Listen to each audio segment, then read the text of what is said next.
নির্বাচন ও সংস্কারের মধ্যে কোনো বিরোধ নেই উল্লেখ করে জাতীয় ঐক্যমত্য কমিশনের সহ-সভাপতি অধ্যাপক আলী রিয়াজ বলেছেন, নির্বাচন ও সংস্কারের মধ্যে কল্পিত বিরোধ তৈরি করা হচ্ছে। তত্ত্বাবধায়ক সরকার পদ্ধতি ফেরাতে রাজনৈতিক দলগুলোর মধ্যে দ্বিমত নেই বলেও জানিয়েছেন তিনি। বিস্তারিত মামুন আব্দুল্লাহর রিপোর্টে।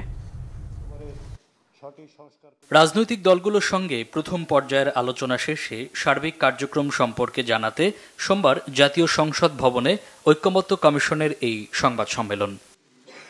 কমিশনের সহ-সভাপতি আলী রিয়াজ জানান, দুর্নীতি দমন কমিশন বিচার বিভাগ সংস্কারে প্রায় সব দল একমত, তবে জনপ্রশাসন ও সংবিধান সংস্কারে আরও আলোচনার প্রয়োজন।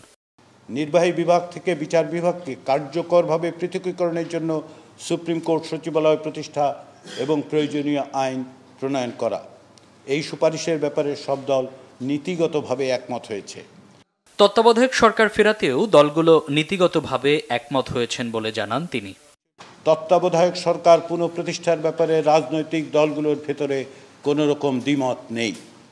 সংবিধানে রাষ্ট্রের মূলনীতি হিসেবে সাম্য, মানবিক মর্যাদা, সামাজিক সুবিচার, বহুত্ববাদ এবং গণতন্ত্র অন্তর্ভুক্ত করার প্রস্তাবে বহুত্ববাদ না রাখার ব্যাপারে অধিকাংশ দল মতামত দিয়েছেন। সংস্কার না নির্বাচন আগে, এই প্রশ্নের উত্তরে অধ্যাপক আলী রিয়াজ বলেন, নির্বাচনের সাথে সংস্কারের কোনো বিরোধ নেই। নির্বাচন এবং সংস্কারের মধ্যে কোনো বিরোধ নেই। এটা বিরোধটা আসলে এক ধরনের কল্পিত বিরোধ তৈরি করার চেষ্টা করা হচ্ছে। এটার মধ্যে কোনো বিরোধ নেই। নির্বাচনী প্রক্রিয়া একরকম এবং এই যে জাতীয় সনদ তৈরির চেষ্টা, সেটা দীর্ঘমেয়াদের লক্ষ্যেই কিন্তু করা হচ্ছে, যে ভবিষ্যতে যাতে রাজনৈতিক কাঠামোটা এমনভাবে হয় যার মধ্যে স্বৈরাচারী ব্যবস্থা পুনরায় উত্থিত হতে না পারে।